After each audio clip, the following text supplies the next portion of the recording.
Artem Dalakian versus Yuri Akui.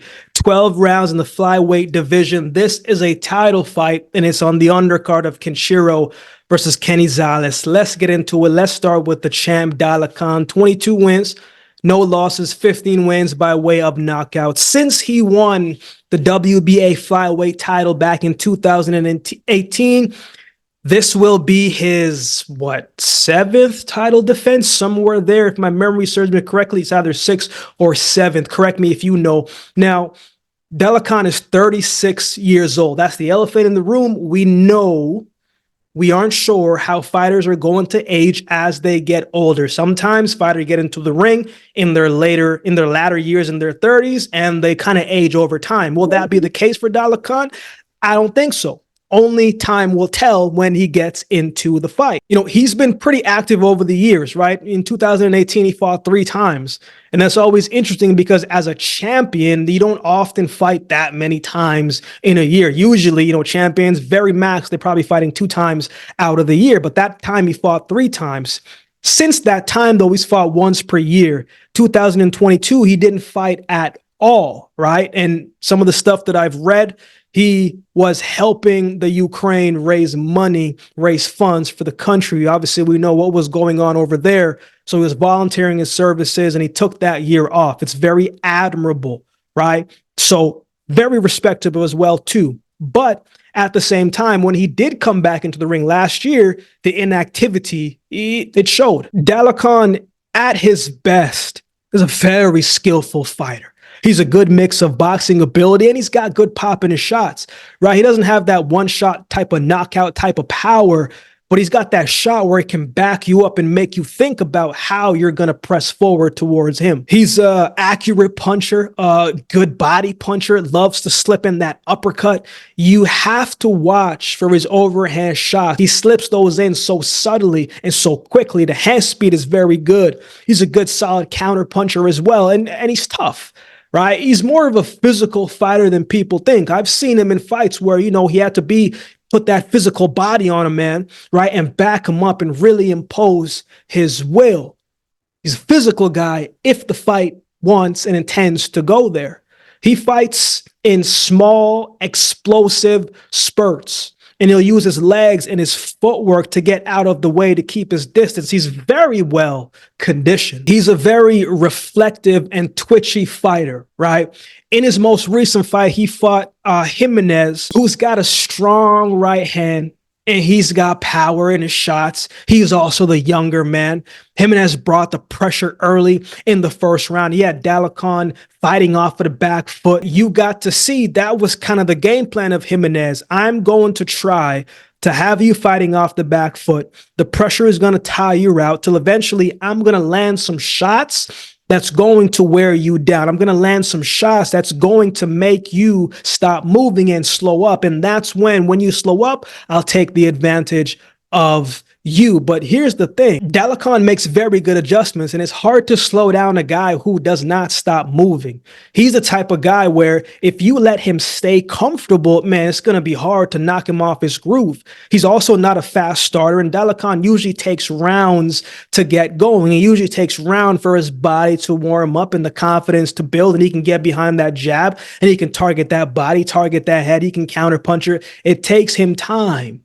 But AkeemHaynes did not give him that type of time to be able to be comfortable because he was bringing the pressure bright and early. Every single round, he was trying to find a way how to slow him up. Now, the thing with AkeemHaynes bringing all that pressure is he was definitely the busier fighter. Right? He was the busier fighter. He was the one pushing the pace. He was the more aggressive fighter, but not all of his shots were getting through.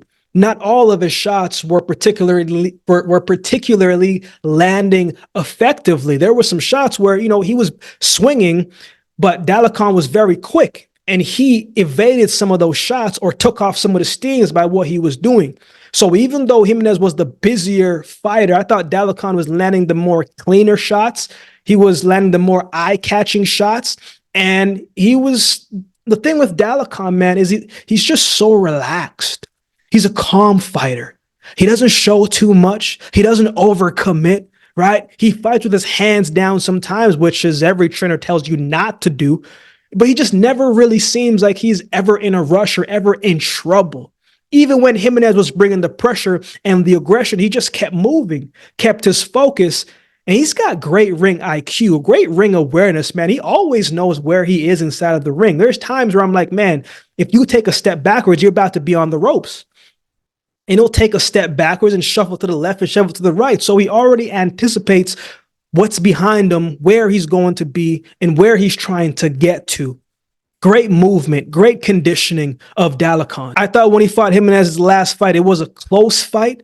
If you just look at the punch stats, you could say, man, it was a clear robbery and Jimenez got the win. But when you watch the fight, man, it kind of tells two tales to the story, right? Some rounds were close, absolutely, but I wouldn't say it was a robbery in my opinion. However, I didn't think that was Dalakian's best performance, man. I thought it was a good performance, but I thought he was rusty more than anything. The movement was good, right? But he couldn't get consistent with his timing. He couldn't really get it down.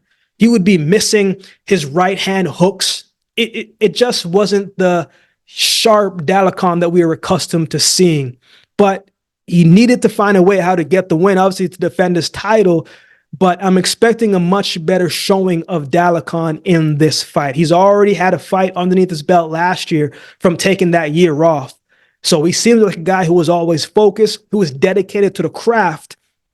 And so I'm expecting him to put together a much better performance. But we're always wondering, how is Father Time going to age a fighter? Will this be the fight that we see Dalakian kind of step backwards? We'll see. Let's talk about his opponent, Yuri Akui. 18 wins, 2 losses, 1 draw, 11 wins by way of knockout. I haven't seen a whole much of Akui, right? I've heard of him sparingly in bits and pieces, but haven't really seen him fight live before. He's fought in Japan for most of his fights, well, all of his fights, if I remember correctly. His 2 losses came from when he fought Junto Nakatani in 2017. Look, we know what Junto Nakatani can do, so no harm there. Nakatani's a bad man. He lost to Jasir Asidi, I think that same year, or maybe the year after that, if I remember correctly. But since that loss, he's been on a 6-fight win streak. So momentum is on his side. Confidence is on his side. Belief is in his side. And he's fighting for a title right here. If you like a fighter who isn't afraid to let their hands go, there's a good chance you like Akui. I watched his fight when he fought Kalgoa. Those two stayed right in front of each other and just started trading shots, man. Those two guys just stood right in front of each other, didn't back down, and just tested each other's chin, tested each other's will, tested each other's power, tested each other's want to win the fight. Akui's strength is his volume. He's strong, he's physical, he's consistent with his work. His combinations from in close is very nice and effective. He's well conditioned, good hand speed. There's a lot to like about him. In his most recent fight, he fought Jason Vason, and that was a much more controlled version of Akui. He was more patient and went forth with a little bit more tactics behind it. He was walking Vason down. He closed the gap early, caught Vason with the right hand that landed cleanly, backed him up on the ropes. Jason was moving well, but Jason was kind of predicting his shots, man. And it was because of that it just seemed like Akui was one step ahead. Jason would shoot for an overhand left or overhand right. Akui would step back because he'd already seen it coming. The footwork, he kind of knew what he was going, what he was trying to do, where he was trying to go. But the great adjustment that Akui did was, rather than head hunting, because, you know, he's got good power, he started going to the body and started to slow Vason down when those shots started to connect. And when he went to the body, that's when the movement of Vason started to slow down. That's when he started to get a little bit more tired. His energy was fading. While his energy was fading, so was the steam on his punches were not being as strong as well too. Once he started to make mistakes, Akui saw it. He just kept coming forward, and the shots just started to connect more and more and more, hitting him with counters. He was countering very well now. Hitting him with body shots. He was hitting the body even more now because he was punishing punishing it early. And so the more that his opponent got tired was the more that Akui kind of stepped on the gas a little bit more, and he started to take advantage of that. However, I don't think Akui does the best job of cutting off the ring. I don't think he does the best job of moving his head. His head is a little bit stagnant and stays on the line. Not a whole lot of upper body movement or neck movement. He is there to get hit, especially with that jab, if you can establish it early. Dalakian is consistently moving, always moving, and he's got a good jab, and he's a good counterpuncher.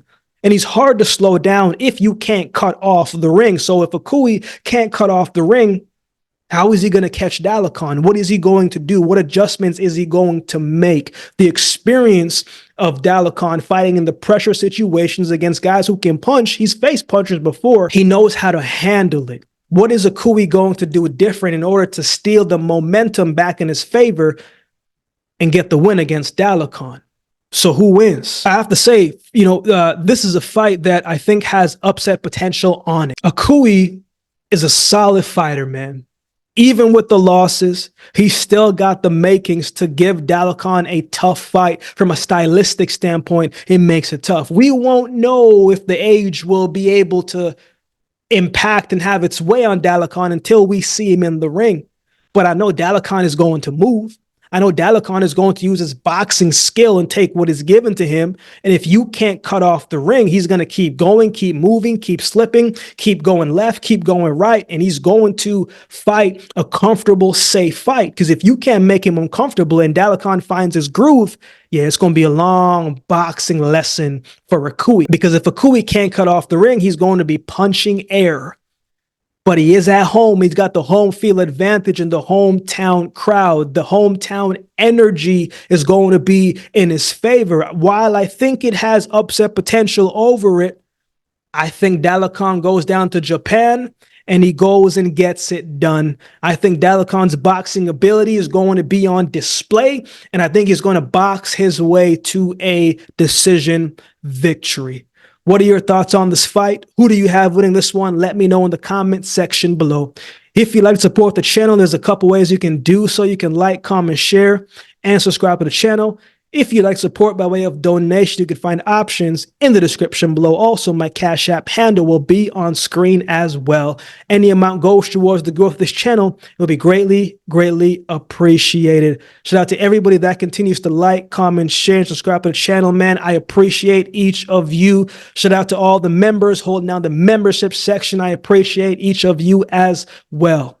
So with all that being said, if you've been watching the video, this time do me a favor and subscribe to the channel, and we'll definitely see you next time.